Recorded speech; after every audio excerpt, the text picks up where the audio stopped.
I've been so used to being a voice for others, always encouraging others to fight for their dreams and to empower themselves. But these past few days have been hard to take that advice for myself. I would admit that I was overcome with doubt and fear of speaking up, and fear of the consequences, fear of what people would say. But I'm taking my own advice. I'm speaking up, but this time I'm speaking up for myself. I'm empowering myself. I am fighting for my story. I'm fighting for my experiences, because people have been trying to taint my name and drag me down so many issues that are not real and didn't happen.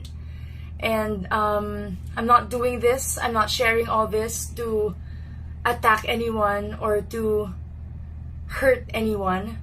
I just want to share the truth, and I want to share my story, and I want to be true to myself, because I know that this will be the only way for me to look back at all this and happily move on. And days leading up to the pageant, I decided to had my whole team tested and stay in my house, because we weren't allowed to go out, and I had a lot to learn, I had a lot to prepare for.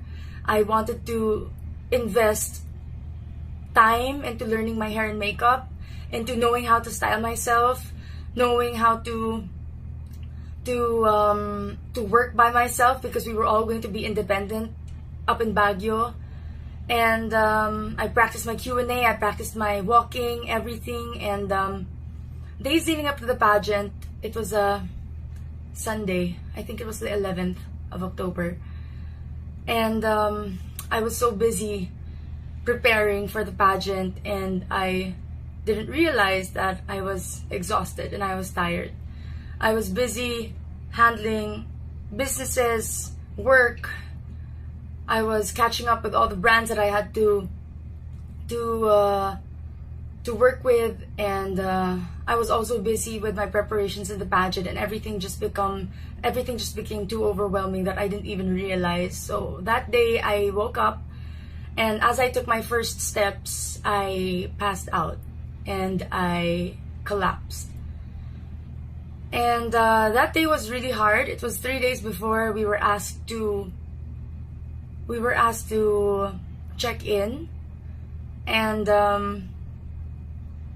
I cut my head, I sprained my knee, I broke my toe, and it was all very challenging, because as a beauty queen you have to walk in high heels, you have to look your best, your face has to be presentable at all times. And it was depressing for me. It was devastating for me. I spent the whole day in bed. I didn't know what to do. I decided to do my rehab at home and to do whatever I could at home. I sought professional help, and so come our check-in day, I was able to walk, and I was able to act like nothing happened. More than the pain and more than the struggle all throughout these past few weeks, it was more of the schedule that we had to really keep up with, that gave me so much pressure, and that gave me so much that was difficult for me to keep up with. I was prepared to do things on my own, but I wasn't prepared for schedules being so delayed. Days we weren't able to eat because of our schedules, because of the hectic schedules that we had to really keep up with. There were days that we were kept in our rooms not knowing why, and we were just there in our rooms, and those little things all built up at the end. All the anxiety, all the pressure, the exhaustion, it was a lot to handle. We continued on to our activities, and we had the best night of my journey as a candidate, and I had my best memory getting to bond with all the girls, getting to spend time with them, because we weren't able to due to pandemic protocols, and we were able to bond that night. I got a chance to get to know all the girls, and I was so thankful. And at that night, I was on the end of receiving cryptic messages from people about, again, the results. And I didn't mind them. I chose to have fun. I chose to spend time with the girls. I chose to spend time with my sisters. And I chose to spend time for myself and just have fun. And early in the morning of the 25th, at around 3 a.m., I heard things that I wasn't supposed to hear. And it hurt. I must admit, I went back to my room and I cried so hard. I just got out and went to my room and wanted to be by myself, and all these questions just came back to my head. Everything that I've been hearing for the past 2 days just came rushing in my head, and I was heartbroken. I was devastated that night, and I called my family and I wanted to go home. My car was waiting outside and I could have gone home, but they told me to think about it, that whatever I decide, they're supporting me 100%. And they told me to pray. And after that, I took their advice and I slept on it. I woke up the next day and I wasn't feeling too well. But one candidate told me, because I wanted to go home so bad, and one candidate told me and asked me, "What's your purpose?" And that made me realize why I was there. It made me realize that I was there because I had a purpose, and that was to glorify God. I had a purpose, and that was to empower myself so that I can empower other people. And I held true to that until the very end. I put on my makeup, I stood up, I got dressed, I smiled, I looked pretty, and went down deliberately when it was already long gown.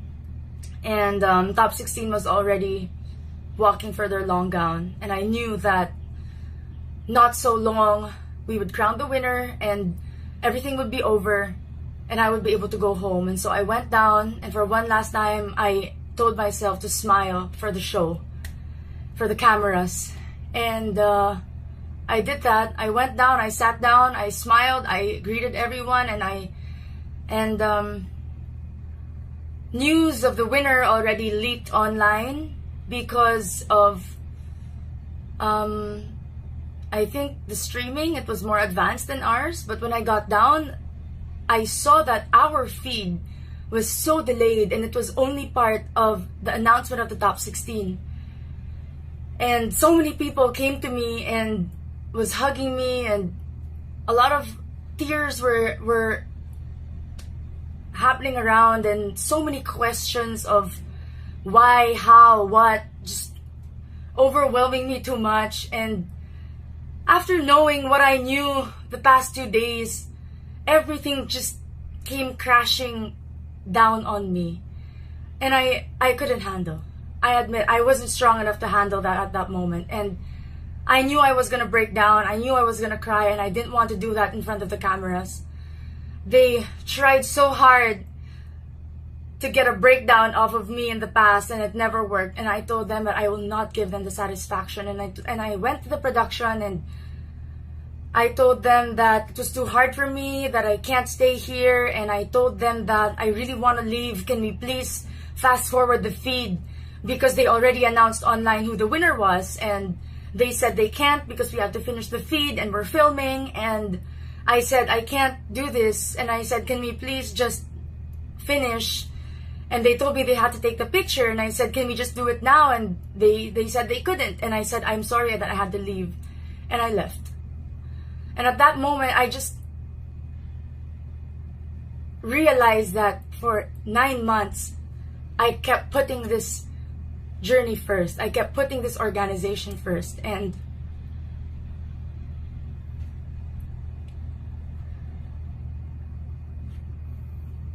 it was my time to put myself first.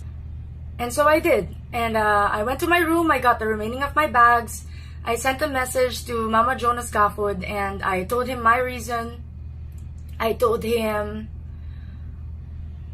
that I was leaving, and I told them everything.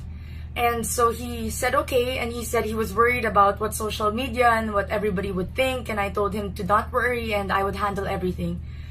I sent a message to our winner and I congratulated her, and I told her the reason why I'm leaving, and she replied thank you. And after that, I thought everything was okay. I did my job. I did what I knew was right, and I packed up my bags and I left. On my way home, I was exhausted and I passed out in the car, and I was just asleep the whole ride. And upon reaching Manila, my family was there and they were telling me everything that was happening online and everything that, all the stories and all the issues that people were making up, and I just couldn't believe it. I couldn't believe that people are capable of such things, that we're in this beauty pageant joining because of our dreams, because we want to empower people, but it's so toxic. The industry, the fans, the bashers, the criticism, everything is just so toxic, and I just couldn't believe it. I was not hurt, I was not angry, but I was sad. I was sad because so many girls just like me dream of this platform, dream of this position, because we know it is meant for something good, but so much people who aren't even connected to the organization are just trying to tear everybody down. And it just saddens me that in the midst of this pandemic, in the midst of a celebration such as a beauty pageant, the first ever Miss Universe Philippines, there are people who have it in their hearts to criticize and to spread rumors and to spread so much lies, and I just couldn't take it. I blocked out social media. I checked out of social media. I decided to take time for myself and to rest and to recover from a very exhausting 2 weeks and trying to get ready to go back into volleyball training and into work and to managing stuff. And I just slept. I slept so well. And what saddens me the most is that when people were making issues about me leaving and not being part of that photo, the organization knew why. They knew my reasons. They knew I left, but they never said anything. They kept quiet. And now so many stories are circulating, so many issues are circulating, and I told myself that I have to speak up. I have to defend myself. I have to fight for myself because I knew nobody would. And I'm saying this, I'm sharing this because I hope that in the future it would be a different experience for future girls and future queens and future candidates who dream of becoming the next representative of our country.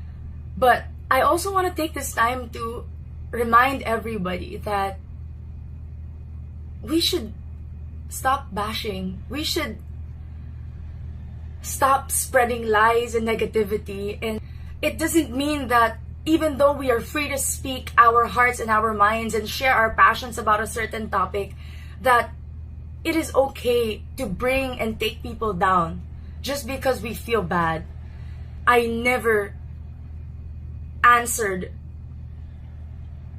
bashers online because I respect people's opinion, and right now I hope that they respect mine, because this is my story, this is my experience, and I really want to tell everybody that I'm not alone in this. There are a lot of us that wish things happened differently, that our journey would have been somehow better, but we do understand the conditions of the pandemic, and we do understand the hardships that everybody had to go through and the adjustments that everybody had to make just to make this possible. And I just hope that people allowed me to accept my fate and my destiny in my own terms. And I just hope that there were things that I shouldn't have heard. I hope that I never heard them, because accepting failure is one thing, but for it to be mixed up with so much doubt and so much uncertainty towards myself as a human being, as a woman, that was something that I needed time to process and I needed time to accept. I know I'm strong. I know I'm confident. I know I am empowered. But at that moment, I doubted everything. I doubted who I was. And I wasn't used to that. It was a very foreign feeling for me. And so I panicked and I did what I had to do. And I do not regret any decision that I ever made in this pageant. I do not regret joining. I do not regret being part of it. I do not regret leaving. And with everything circulating now, it brings me back to 2 years ago when I answered on the national stage a question about fake news. And I want to take this time to remind everybody of that answer, because I know that it was timely and there was a reason it went to me. And I said back then that fake news is very rampant nowadays, but in order to fight it, we must first know what we are reporting and know that what we are reading, and at the same time be responsible, be accountable of what we say online. I hope that media always filters and uses their resources to deliver true and authentic news. And I want to remind everyone that when I said the word media, I did not just pertain to radio, to TV, to news. I was talking about me. I was talking about you. I was talking about everyone. Because everybody with a social media platform is part of media, because you share your personal opinions online and your stories online and your experiences online, and it becomes news.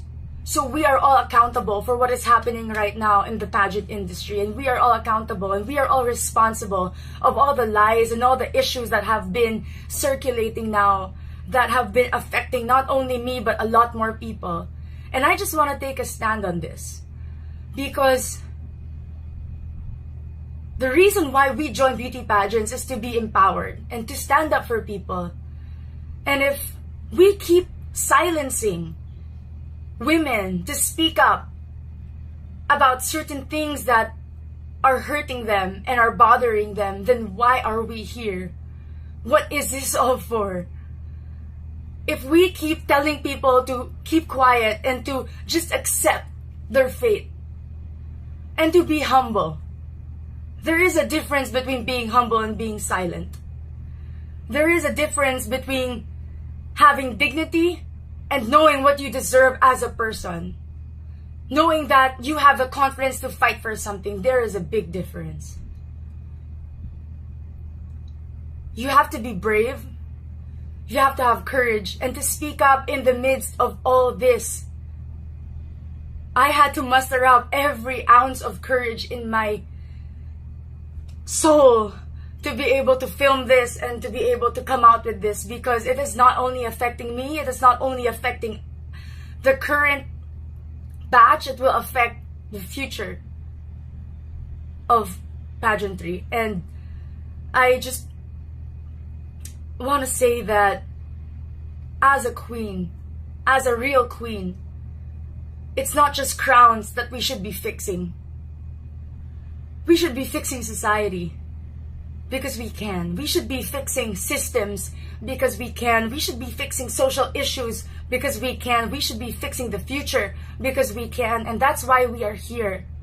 And that's why I am choosing to take a stand. And that's why I am choosing to use my voice, is because I know I can. And I was meant for something more. And I know that I was meant for this. This may be my purpose, you know, not to wear a crown of jewels, but maybe to wear a crown of thorns. And in both, I praise God. In both, I'd be happy. In both, I will use and empower others through this. People have been asking me how I've been dealing with social media and everything that's happening around me. And I know that some of you who are listening to this, you also have experienced criticism and bullying and so many negative things online, and hopefully this can help you. Ever since I started having a life in the public eye, I've always played, I've always performed, I've always lived for one thing, for one person, and that is God. And I learned to never seek approval. I learned to never seek the praises or the validation of people. And that is the reason why I also don't die by their criticism. I live my life for my purpose. I live my life for one reason. And even as a social media influencer having a life online, I do not let it dictate who I am. I do not let it validate who I am. And that is why it saddens me that every single thing now needs a validation, a receipt on social media. If people don't see it, it's not true. If people don't like it, it doesn't mean anything. If people don't comment on it, it's not validated. And it has to stop. It has to stop, not only for ourselves but for the people around us. We can't connect, we can't associate our worth as human beings, as a women, with who we are online. And it's sad that all of this is happening. I hope that I could accept, enjoy, and go through this journey as smoothly as possible, but I guess that wasn't the case for me, because I'm here now and I have to speak up about this, and I have to get this out of my chest, because I know that this is the only time that I can really be able to move on. And I'm not doing this to change people's opinion of me. I'm not doing this to convince anyone. I'm doing this to say my truth. I'm doing this to say my experience and to share my story, because I know that somebody out there watching stands with me on this. And I'm not alone standing in this, because all the people behind me, all the women behind me, we are standing for something greater. We are standing for something much more than our pageant experiences. And I hope that by sharing this, people just learn how to appreciate beauty pageants for what it is, to not be so quick to judge a person, organization, a candidate, because you don't know what we go through. You do not know what happens behind the scenes of every picture, every video, every production number that you see on TV. Nobody knows the hours that were put into it, the effort that was put into it. And so all our feelings are valid. And you cannot tell us to just keep quiet about this, because why are we here? Why are we advocates? Why are we women who dream of changing our cities, our countries, and the universe if we can't even speak up about certain issues such as this? If we cannot speak up about online bullying and cyberbullying and people spreading lies and fake news just spreading all around. And I know there will be a lot of negativity after this, and I just want to say that this will be my final word. I will not be entertaining questions. I will not be entertaining interviews after this. And once I put this out there, I hope that as much as I respected everybody's opinion of me, the good, the bad, I've embraced all of it. I'm asking all of you to respect mine and to respect my own opinion right now. And after this, we're all gonna move on. We're all gonna be happy. We're all gonna support the person, the organization that we need to support as one country, as one Philippines. And I hope that we may all learn from this and grow from this and just put an end to all of the negativity that everybody has been spreading online.